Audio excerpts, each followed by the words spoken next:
if the pass rates is even 50%, that's actually not 50% because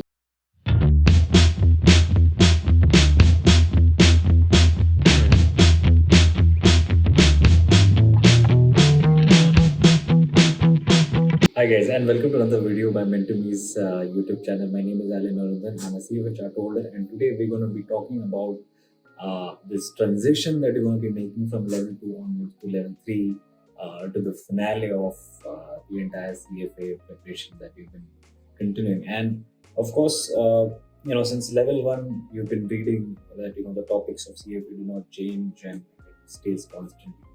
Well, there's a lot of change between level 2 and level 3. There was, in terms of the subject name and topics, of course, the names did not change much with level 1 and level 2 because they were exactly constant. But at level 3, a lot of things changes. And I think most of the videos and the blogs which have, created, some content around how the experience of level 3 goes, I don't think so. It is pretty clear. So I thought of just clarifying this out for you and also touching upon which are the subjects that would require your special attention, basis, technicality, difficulty, as well as the volume of content that you have to read. Right. So let's get started with the first section on subjects. So if we look at the subjects, and this is what precisely I was saying, that between level 1 and level 2, of course, you will see that more or less the main topic headings, right, the subject headings are same, right? So economics is economics. But at level 3, you will notice a couple of things that first of all, 3 subjects are out of the way, which is quantitative methods, financial statement analysis, and corporate issues, right? Precisely because all the tools which were, you would require to analyze or implement in portfolio management you've already learned. And hence, there is no need to learn anything further beyond level 2, which also is pretty satisfying because that would mean that you know enough of quantitative methods, you know enough of financial statement analysis, and you also know enough of corporate issuers.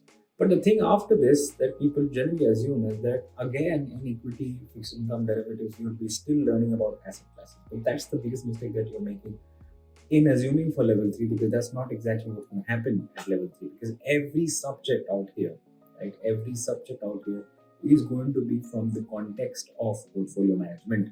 So if I am going to read economics for whatever little economics you can see out here at 5 to 10% is going to be related to how to use it for portfolio management, right?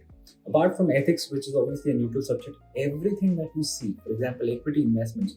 So you will not again learn about equity because there's nothing much more to learn about equity asset class in total, but how to manage a portfolio of equity, how does equity get used in a portfolio, and how to manage risk of equity investments is what generally is the focus of all of these subjects, right? So in one level, people say that only portfolio management and wealth planning has about the 50% weightage, right? So what they're saying is that the weightage of portfolio management at level 3 is 50%. But I want to disagree with that, and I want to state that about 85% of the content is portfolio management, and I'll tell you why. Because apart from ethics, everything that you're learning at level 3, the perspective is portfolio management. That is where things become tricky, right? So every subject you just need to add portfolio management at the end is what the CFA syllabus is at level 3. Okay.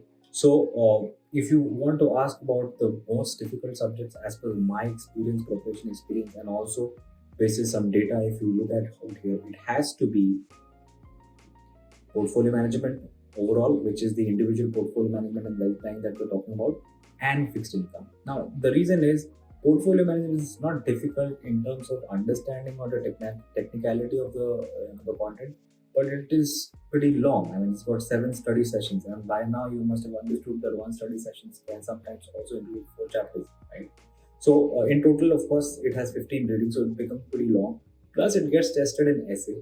So that means it requires a lot of practice. It requires, and plus portfolio management is done from various different kinds of investors. So it's always not about an individual retail customer. It can be about a bank. It can be about a foundation, right? And second, which I find it difficult, is fixed income because generally, in the real life, in the practical life, we come from a background of talking about stocks a lot, right? We tend to we talk about derivatives for that matter, but generally we have always not got into the depths of fixed income because We, as an individual investor, we never use that much of fixed income apart from just probably taking indirect exposure through fixed, mutual funds, right? So, and the kind of strategies that are mentioned for managing fixed income portfolios are pretty complex. So, in terms of a bank, in terms of an individual, in terms of, let's say, an insurance company, even in terms of, let's say, a foundation. So, the strategies that are mentioned can be a little difficult to relate. Portfolio management is easy to relate, but the issue with is the volume. Right? So these, according to me, are the most difficult subjects at level three. And I would prefer to start the level three preparation itself with portfolio management and wealth planning, and then come into different other subjects rather than doing the other way around. Right? Uh, you might be fooled to believe that 50% pass rates is actually amazing, and there's a high chance that you'll actually pass. But you have to understand that at level three, level one, if you had started with 20 students and six had appeared for, I mean, six basically cleared the level one, then basically out of those 20, now you're just a bunch of three people competing against each other. So if the pass rates is even 50%, that's actually not 50% because most of them have actually gone out, right? So there is a filtered good crowd that is there at level three. So you have to be careful because the exam difficulty has not changed. It does not become easy. It does not become difficult. It's the same, and it requires the same kind of effort that you have put at level two and level one, right? Now, what is my advice? Okay, so this is basis my preparation for level three, and trust me, no matter what background a person is coming from, level three requires time, and it requires time for everyone, including people coming from human portfolio management background. So my first advice is to start early. At level three, you should give yourself the solid 6 months. I'm not talking about the 4 months, preparation that we usually do at level two and level one, because although we say that we started 6 months, but we actually have this 4 months of actual preparation. But the best case scenario is obviously to give 1 year, because you will have enough time to go through the curriculum and practice it. Second advice is to refer to the CFA curriculum anyhow. No matter what curriculum you have referred at level 2 and level 1, and you might have got away from this, at level 3 it is particularly necessary because you have to write. There are a lot of essay questions that you have to deal with, and reading those case studies which are mentioned by the CFA curriculum will help you in realizing how to actually write, because you will need a lot of writing content to see through the way, right?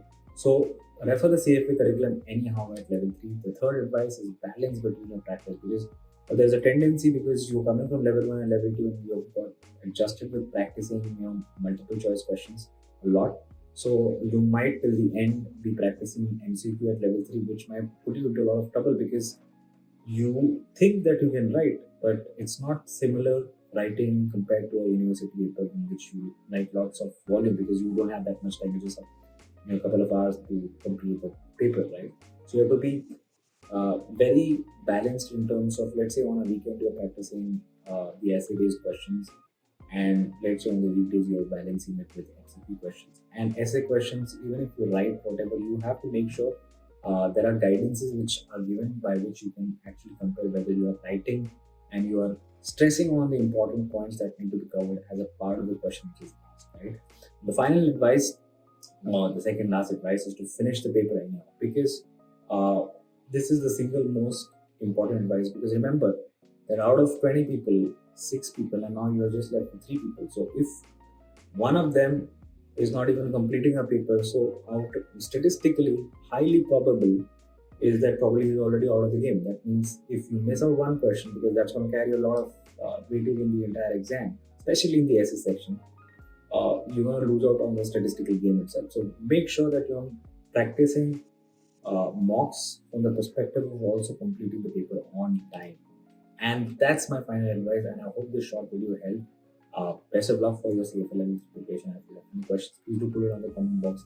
And I'll see you next week.